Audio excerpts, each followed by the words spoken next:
All right, Richard, welcome back to another episode of the Fantasy Goodfellas, where we talk about the top tight ends for Week 6. But before we get started, let's review how we did on Week 5.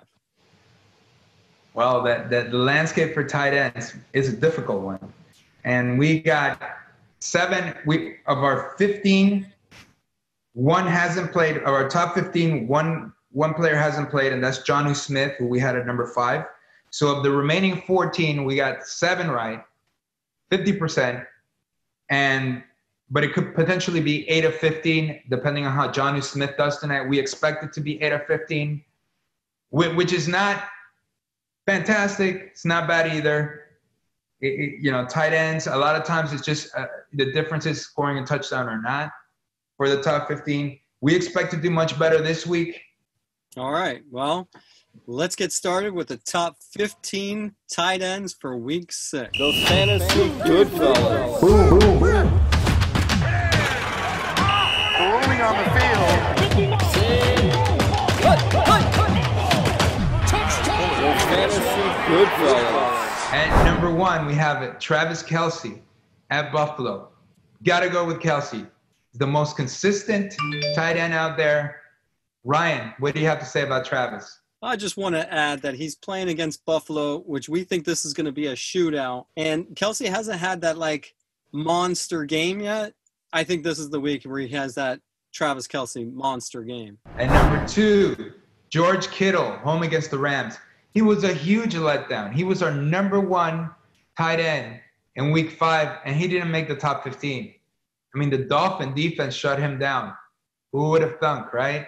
At number 3, we have Mark Andrews at Philadelphia. At number 4, Robert Tonyan at Tampa Bay. Boom, boom, boom. Tonyan makes his debut in our top 15. What do you have to say, Ryan? He's the number 4 fantasy tight end. He's Rodgers' kind of favorite target right now. He looked great out there. He just seemed to find the open spots, run those seams, and Rodgers is looking for him. So he's going to be your man. He's going to be in the top 5 for the remainder of this season. I agree. I mean, I like Tonyan. He's good friends with Kittle, and they're kind of similar. And, when Aaron Rodgers is your quarterback, it bodes well for you. So number 5, we have Jonnu Smith, who's home against Houston. Jonnu Smith from Florida International University.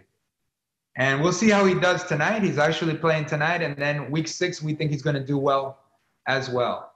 And number 6, we have Mike Gesicki home against the Jets. Gesicki is the number 5 tight end in fantasy on a per-game basis. And he's 3rd among tight ends with 281 receiving yards. That's right, Mike Gesicki of Miami, a guy that we were touting as a sleeper, is a sleeper no more. We saw his athleticism against San Francisco where he had a 70-yard reception. It was basically a catch and run, and he went for 70 yards. There aren't that many NFL tight ends that can do what Mike Gesicki can do. We love him. Boom, boom, boom. At number 7, we have Evan Engram, home against Washington. Here's a guy, again, I talked about his quarterback. I hate Daniel Jones, but Evan Engram is a stud. He's got a good matchup. Jones has to throw to somebody, and it's going to be Evan Engram. And number 8, Eric Ebron, who's home against Cleveland. Big Ben's his quarterback. It's a decent matchup. We're going to put Ebron here. The only problem I see about Eric Ebron is now Ben Roethlisberger has too many targets, and that's going to hurt his fantasy points. So how do you think that's going to work with all those weapons on the Pittsburgh Steelers offense? It's a valid point. It's a valid point, and I don't expect Ebron to have, an extraordinary amount of targets, but he's still good enough to be in our top 15. And number 9, TJ Hockenson at Jacksonville. Good matchup. Hockenson, he can make big things happen, but Stafford has to get him the ball. Hopefully this will be the week. And number 10, Jimmy Graham at Carolina. And we have seen repeatedly through the last 3 weeks that Jimmy Graham is the guy they're looking for in the red zone. And that's what he does. So Nick Foles, Nick Foles showed that an affinity toward Graham, and hopefully we'll see more of that. Number 11, Zach Ertz, who's home against Baltimore. Ertz had a terrible week. He's had a terrible season thus far.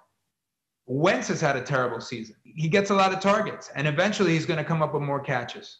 So we still have him in our top 15. And number 12, Hayden Hurst at Minnesota. Hurst laid a goose egg. But again, he is a favorite target for Matt Ryan. We'll see. When you get targets as a tight end, we have to put you in the top 15, but he puts up another goose egg, that might be it for him. And number 13, Rob Gronkowski, home against Green Bay. Gronk actually had a decent week. Had 5 fantasy points, good enough to be in the top 15. We didn't have him in our top 15. He's back. Number 14, Trey Burton, home against Cincinnati. Burton looks like he's going to be Phillip Rivers' favorite guy. Plus, we think that Mo Alley Cox is hurt. I don't know. He's going to be questionable next game. That's only going to improve Trey Burton's chances of targets and receptions. And at number 15, we have Austin Hooper, who will be at Pittsburgh. Mayfield likes Hooper. It's a tough matchup, but we have him in our top 15. All right. Well, we appreciate you coming on here and sharing the top 15 tight ends for week 6.